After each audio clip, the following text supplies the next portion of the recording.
Today on Cook's Country, Lawman shows Bridget an ingenious method for making short ribs. Jack takes a deep cut on beef cuts. I share the history of baked potatoes in America, and Ashley makes Julia twice-baked potatoes with bacon and cheddar cheese. That's all right here on Cook's Country.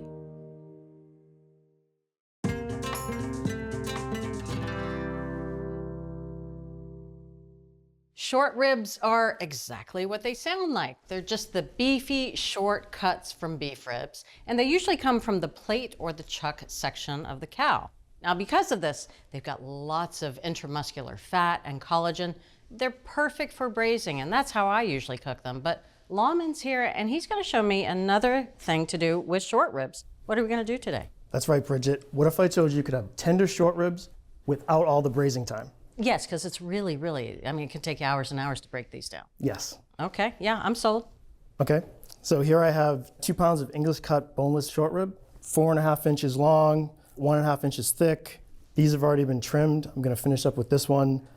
So I'm gonna pat it dry. They have a big, beefy, rich flavor. Remove the fat and the silver skin. All right. Once we do that, I'm gonna have about 1.5 pounds left. Okay. Yeah, the silver skin is just the little bit of fascia, the tissue that's on the outside of some of the muscles of the cow and other animals that really helps to keep it in shape, but it doesn't break down no matter how you cook it. Now I have 1 tablespoon of kosher salt, 1 tablespoon of black pepper. Seasoning meat before you cook it, it's nothing new, but we're gonna season the meat 2 hours in advance. This is gonna do a couple things. It's gonna make sure that the seasoning gets right into the meat. The salt mixture is gonna help tenderize the meat, and it's gonna help it retain all its nice juices. Okay. And then what we're gonna do is cover the meat, and we're gonna refrigerate it for at least 2 hours to make sure it's well seasoned, up to 24 hours. Okay. Bridget, the meat's been chilling for about 5 hours. We're gonna put these in a 275-degree oven. There's an enzyme in the meat that helps tenderize the muscle fibers and break down the collagen so that the meat's not chewy. We want the meat to be at 135 to 140 because those enzymes are gonna be really active and they're gonna break down the meat so they're nice and tender. Okay, great. So again, I'm gonna put it in the oven at 275 degrees, middle rack, for about 50 minutes to an hour.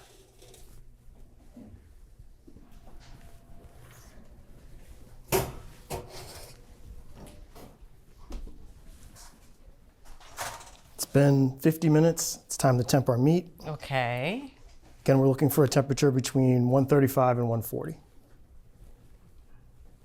137. That'll do it.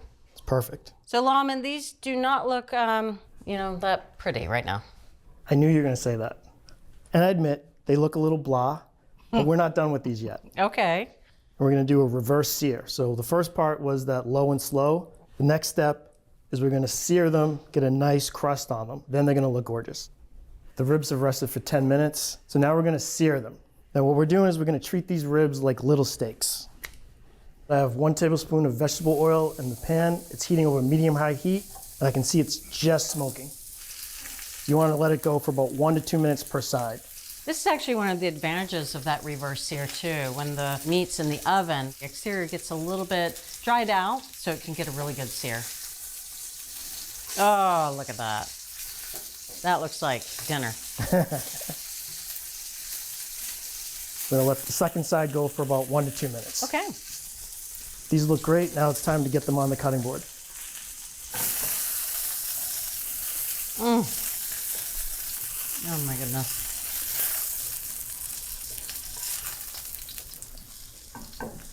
Yeah, these ribs went from suspicious, they didn't look so good over there, to spectacular. So this is gorgeous. Just have to trust me. All right, I do. Okay. So now we're gonna let them rest for about 5 minutes. So Bridget, while the meat's resting, I'm gonna make the sauce. Here I have 8 tablespoons of unsalted butter that I'm cooking over medium heat. I'm gonna cook it for 3 to 5 minutes, and we're looking to brown the butter. Oh, so we're gonna whisk it continuously because it can go from brown to black really quickly. And anytime you're making brown butter, it's a good idea to use a pan like this with a light colored bottom on it. If you try to do this in non-stick, it's really difficult to tell exactly how dark the butter's turned. Let's say another 30 seconds. Okay. Now we're gonna add 2 tablespoons of minced shallot. Okay. and 1 teaspoon of minced garlic. We're gonna cook this till fragrant, about 30 seconds. And then we're gonna take it off heat. Now I'm gonna add a 1/4 cup of Worcestershire sauce, 2 tablespoons of red wine vinegar, tablespoon of soy sauce, tablespoon of packed brown sugar, tablespoon of Dijon mustard, and 2 teaspoons of black pepper. This is sounding a lot like a really great steak sauce. It is a really great steak sauce. And whisk it all together.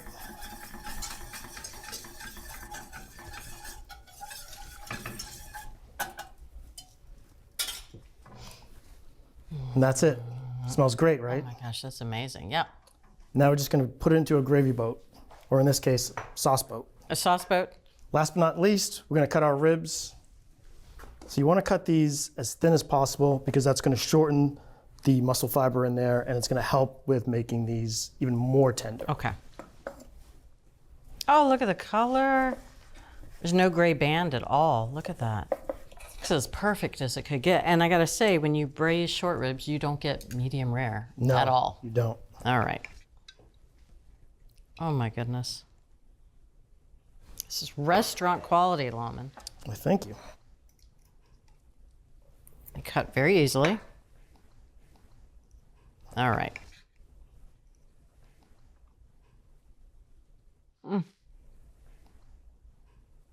I mean, the meat itself, really well seasoned. Super beefy. That's the thing about short ribs. Compared to even some steaks, they're just incredibly beefy. Exactly. But then that butter sauce, oh my goodness. I like to think of this as beefier, more flavorful tenderloin. And I do love the flavors in that sauce. That little bit of mustard at the end. You just get enough of that. But the Worcestershire with that, this might be my to-go sauce for just about everything. So have I converted you? Yeah, you have. I'm gonna trust you with everything now. This is 5-star food. Thank you. 10-star food.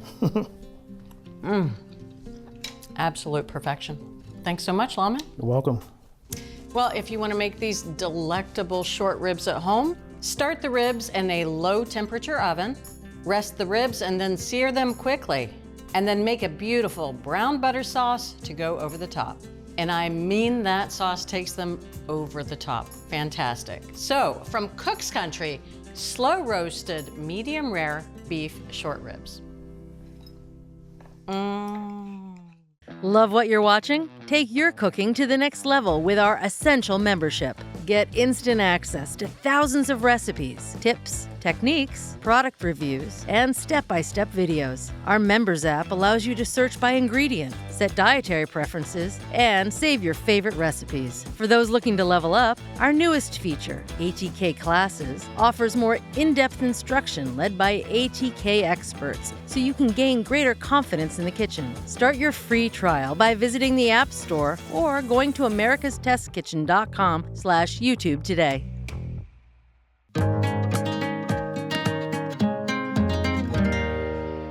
Buying a steak has gotten very expensive, so you don't want to make a mistake. I want you to keep 4 things in mind when you're shopping for steaks. First of all, tenderness. Now that's really a function of where the cut comes from on the animal. If it's a muscle that doesn't get a lot of exercise, like the tenderloin which runs along the back, it will be a tender steak. If it's a muscle that gets more exercise, let's say like the skirt steak, it's going to be chewy. So the second consideration is flavor, and flavor is really all about fat. Now, this steak here in the back is a prime steak, and you see the marbling running through this steak. It's going to be absolutely delicious. The next grade down is choice, and that's fine too. In the front, though, we have a select steak. You don't want a select steak. There's almost no fat, means almost no flavor. Next up is size. So I prefer to buy a thicker steak because it's easier to cook.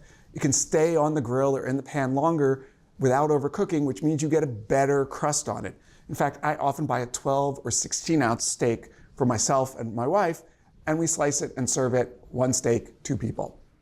Last consideration is price, and nothing is cheap, but I've organized here the choices into 3 categories. And we're going to start with the luxe category. So these are, as you might have guessed, splurge steaks, pretty expensive. I've got a strip steak in the back here, also known as a top loin or a shell steak. It's got a beefy flavor and a sort of pleasant chew. Next up, this is the ribeye. So this is basically prime rib without the bones. It's a little juicier, it's a little fattier than the strip steak. It's a lovely steak for the grill. In the front, the tenderloin or the filet mignon. There's almost no fat in this. Honestly, I don't quite get the point.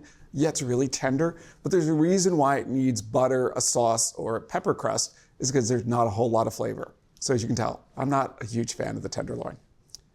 The middle category here, party steaks. So they're party steaks because these are steaks you're going to enjoy with a group of people. I've got the T-bone closest to me and the porterhouse in front. A couple things you need to know about these. They're really two steaks in one. So here in the front of this T-bone is actually a piece of tenderloin. The back part is strip. The difference between T-bone and porterhouse is cut further back on the animal. So this piece of tenderloin is a little bit larger on the tenderloin. Pro tip, the tenderloin is going to cook faster than the strip. So put it on the side of the grill away from the coals if you're outside, which is probably the best way to cook these big, gigantic party steaks. Last up, the moderately expensive category. This used to be moderately inexpensive, but there is no such thing as an inexpensive steak. Let's start with the flank steak here in the back. You can see the longitudinal grain. This is a very large steak. They typically run 1.5, 2 pounds, sometimes even more. Two things. Do not cook this past medium or it's going to be tough, and slice it thin against the grain. Next up, we have the sirloin flap. So this is perfect for steak tips. Buy this whole. Sometimes you'll see things in the supermarket labeled sirloin, flap meat, or steak tips, but you don't really know where they're from. They'll be cut into cubes or strips. Buy the large steak and cut it yourself. This is wonderful in stir fries or in steak tips. And finally, this is a skirt steak. It's got a grain that runs this way. It's really beefy. It's got more fat than the flank steak, which it's often compared to.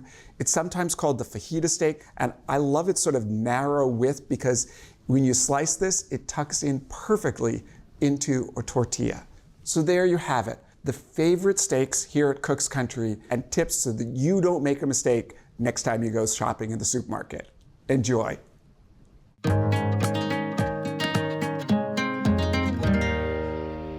Back in the 19th century, baked potatoes were a popular street food in English cities, a quick meal on the go that also served as a hand warmer in the colder months. And in the United States, the baked potato was quite literally a meal on the go. In the early 1900s, the Northern Pacific Railroad became known for serving baked potatoes in their dining cars. The story goes that the superintendent of dining cars, Hazen J. Titus, overheard farmers in Washington complaining that they had these huge 5-pound potatoes that they couldn't sell. For context, the average potato weighs about half a pound. Titus was curious about these monstrous potatoes, so he bought some and found that they not only baked well, but tasted really good. Northern Pacific ran with it, and the potatoes became a sort of mascot. The railroad displayed potatoes in the ticket offices and sold potato-shaped merch. The potatoes even inspired a song called Great Big Baked Potato. And here at Cook's Country, we hop on the baked potato train for our version of twice-baked potatoes with bacon and cheddar cheese. We'll get you right back to the video. Check out Cook's Country's newest book, The Complete Cook's Country TV Show Cookbook. Over 16 seasons and more than 600 recipes are condensed into this cookbook, jam-packed with every recipe we feature on the show, plus stories, tips, and reviews. Go on the road with Cook's Country and tour the U.S. through food. Get inspired by dishes from restaurants, regions, and chefs all over America. All in this one convenient cookbook. To order your copy of the Complete Cook's Country TV Show Cookbook, scan the QR code or visit cookscountry.com to continue your Cook's Country journey.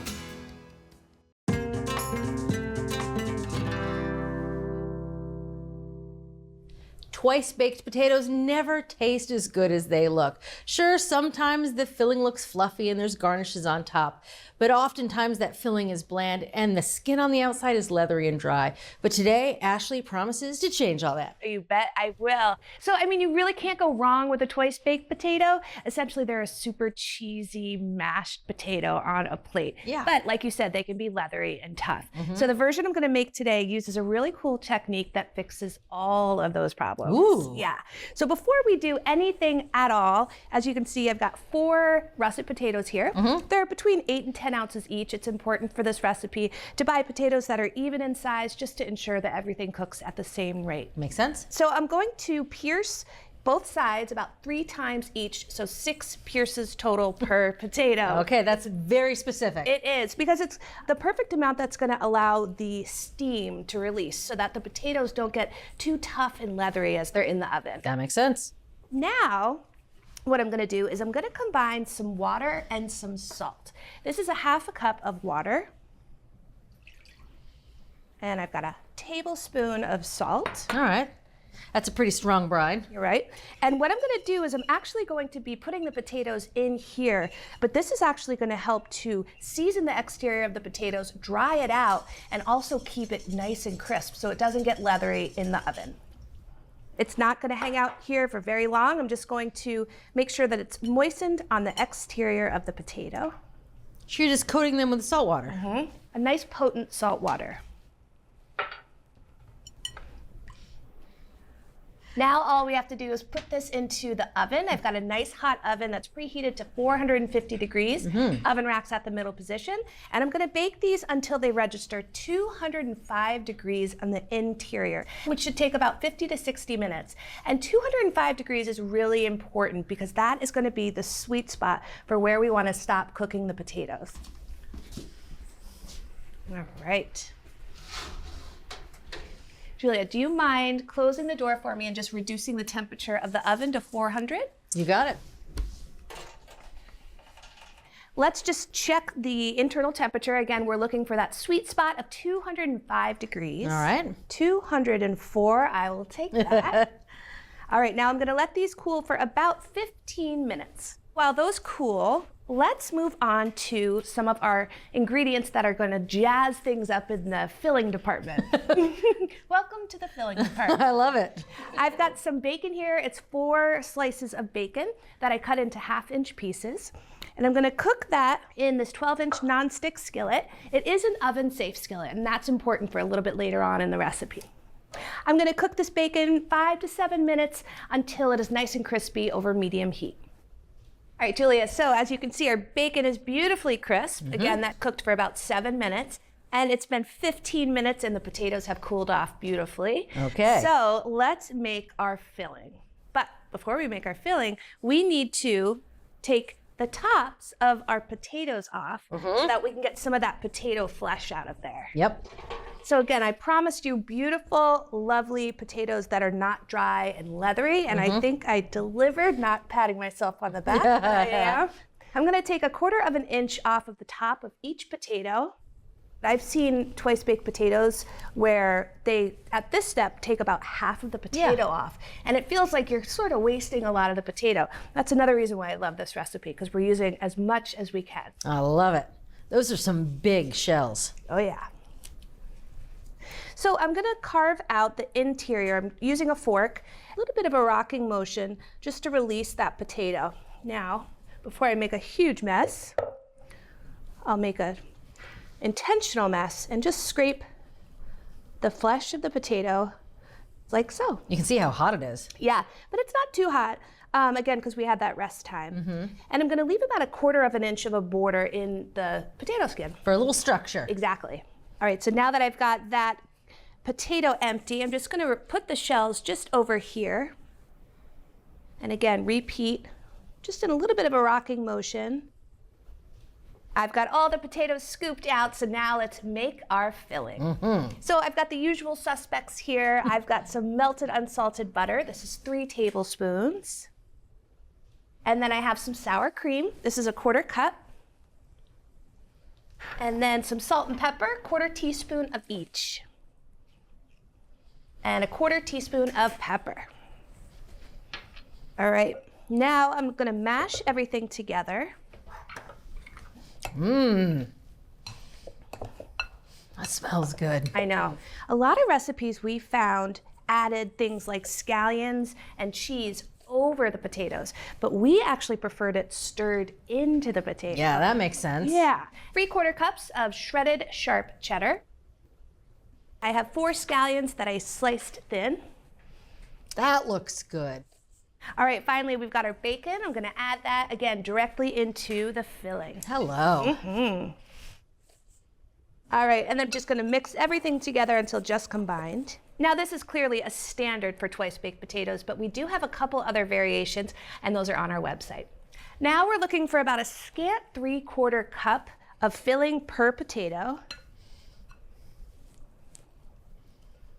And you wanna have a little mound on it. Oh, that looks good. Those look super stuffed. Super. Oh, I love it.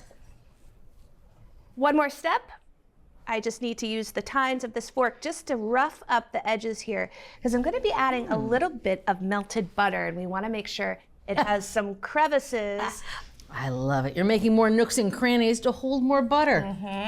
I'm going to take 1 tablespoon more of some melted butter. I've got this skillet that I used earlier, emptied out the bacon fat, wiped it clean with some paper towels, and now I'm really taking this to the next level because I'm gonna brush the skillet with 1 tablespoon of unsalted melted butter. This is gonna help to crisp the exterior even further and give it a little bit more of that butter flavor. Gotcha. You're cooking the potatoes back in this skillet. Yep. That's why you said earlier it needed to be an oven-safe skillet, because this is going back in the oven. Yes! Oh, I'm catching up now.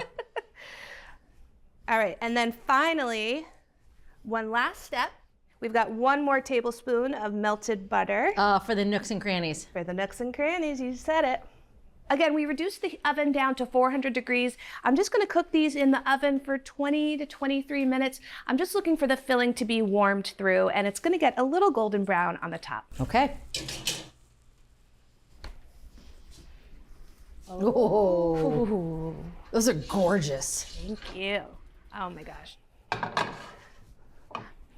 All right, so naturally these are quite hot. So what I'm gonna do is I'm gonna use this paring knife just to go on into the center, and then let's test for doneness and warmness. It's warm, but they need to cool down. Okay. So I'm gonna let these cool for 10 minutes, and then it's gonna be time to eat. Can't wait. Ready to eat? Yes, I am. Bon appetit. Man, that looks good. The question isn't if it looks good, though. It's how it tastes. Okay. I'm going right into the middle. Oh, okay. Oh boy.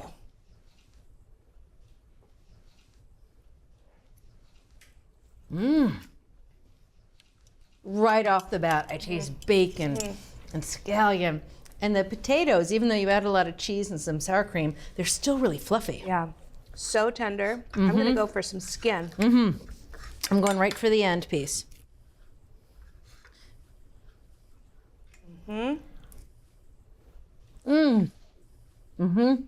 Yeah, the outside is crisp, not leathery, and it has good flavor. Yeah, nice and salty, not too salty. That's But it. it really balances the richness of the filling, and it got nice and crisp because of the butter in the skillet. Yeah, this is awesome.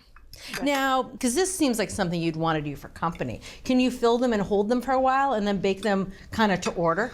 Yeah, you can make these ahead of time. You would fill them, cover them with plastic wrap, and they're good for up to 24 hours. But also, if you have company, this is a great recipe to double. Oh, interesting. Yeah. Ashley, these are fantastic. Thank you. You are welcome. If you want to make the ultimate twice baked potato, start by baking the potatoes until they register 205 degrees. Trim off the very top of each potato to make a big, sturdy shell. Finally, add sour cream, sharp cheddar, and scallions to the filling. From Cook's Country, an impressive recipe for twice baked potatoes with bacon and cheddar cheese. You can get this recipe and all the recipes from this season, along with select episodes and our product reviews at our website, cookscountry.com/TV. This is a company's coming kind of dinner, you know what I mean? Absolutely. You don't have to serve much with this, maybe like a little steak and you're good to go. If you're ready to take your cooking to the next level, head over to americastestkitchen.com and get a free trial of our ATK Essential membership. While you're there, you can sign up for our free email newsletters and download our app. So, what are you waiting for?